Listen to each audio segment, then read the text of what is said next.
the Bay Area's rock station. 107.7 The Bone. 107.7 The Bone. That is High on Fire in the Metal Zone with Devolution. High on Fire, of course, going to be a part of the Missing Link Festival with Mastodon, Between the Buried and Me, Baroness, Priestess, Valiant Thor, Black Cobra, Bison BC, all at the Fox Theater in Oakland on May 8th.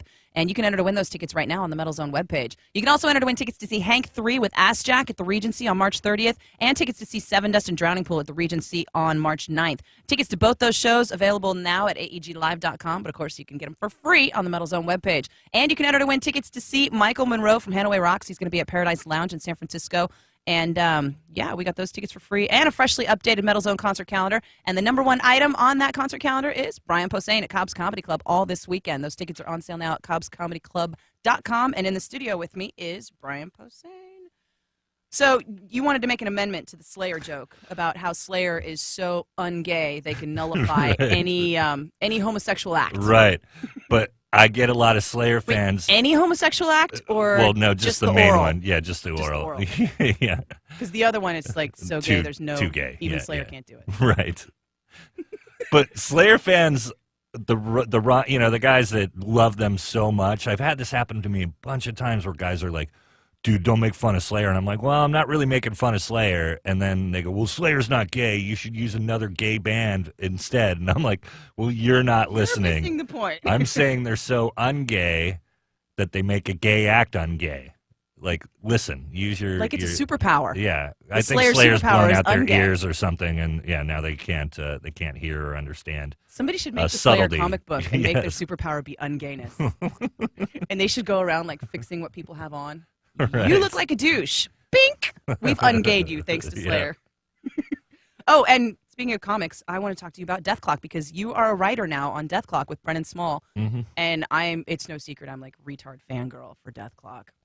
It's the best show on TV. I mean, the fact that there's a animated show about like a huge black metal or death metal band, it's just, I never thought that would happen. Ever. And when he first told me he was doing that, I'm like, that's awesome, but are people going to watch? And people have. It's really cool, and the show just gets funnier. And he brought me in last year to help out, and I had already done a voice.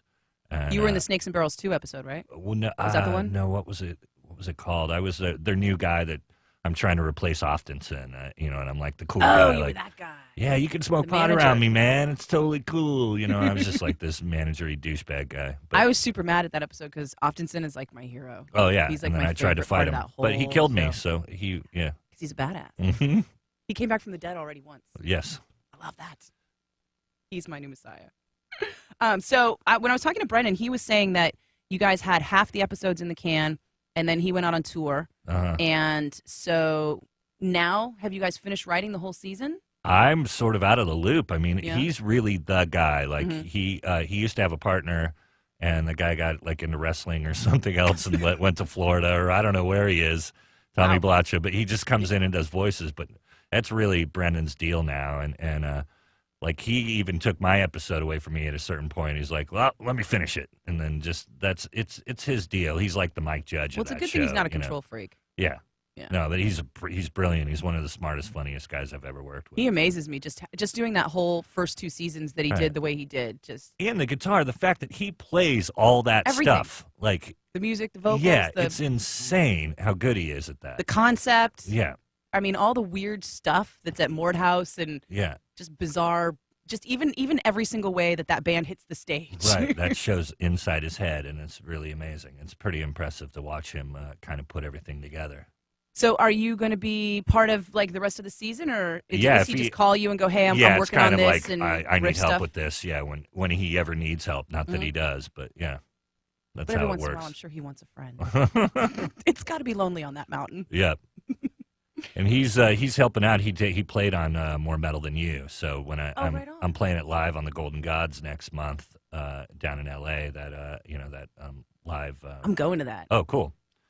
And, it's going to be my first time playing it live in front of all these metalheads. It's going to be insane. But it's going to be sick. You're going to have to tell me about that in a minute because I want to ask you about the last year's Golden Gods and hanging out with Dio and stuff. Between the Buried and Me is on the way. It's 107.7 The Bone. It's the Metal Zone. 107.7 The Bone. Streaming online at 1077thebone.com.